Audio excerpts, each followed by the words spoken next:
Hi friends, இப்போ நம்ம என்ன பார்க்க போறோம்னா டொமேட்டோ கெச்சப். ஆல்ரெடி நான் அதை பியூரி எடுத்து வடிகட்டி வச்சுட்டேன். ஸோ சுகரும் ஆட் பண்ணியாச்சு.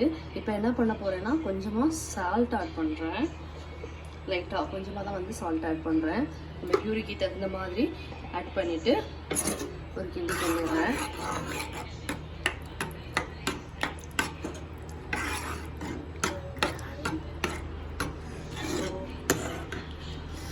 இதோட வந்து என்ன பண்ண போறேன்னா கொஞ்சமா மிளகாத்தூள்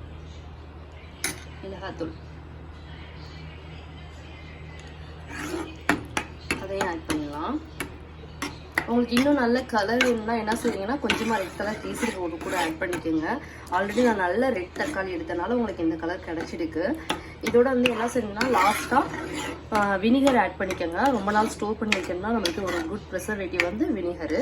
ஸோ வினிகரும் நீங்கள் சேர்த்துக்கோங்க. வினிகர்னா ப்ரிசர்வேட்டிவ் தாங்க. ஸோ நம்ம ஹோம்மேட் டொமேட்டோ கெச்சப் ரெடி. இதை வந்து நம்ம என்ன செய்யணும்னா சூடு ஆறணுன்னே ஒரு டப்பாவில் போட்டு ஒரு 2 to 3 months வந்து யூஸ் பண்ணிக்கலாம். கண்டிப்பாக நல்லா டேஸ்ட்டாக இருக்கும். ஏன்னா இப்போ வந்து தக்காளியோட சீசன் வந்து நம்மளுக்கு ரேட்டு கம்மியாக தான் கிடைக்கிது. ஸோ வாங்கி போய் செஞ்சு வச்சுக்கலாம்.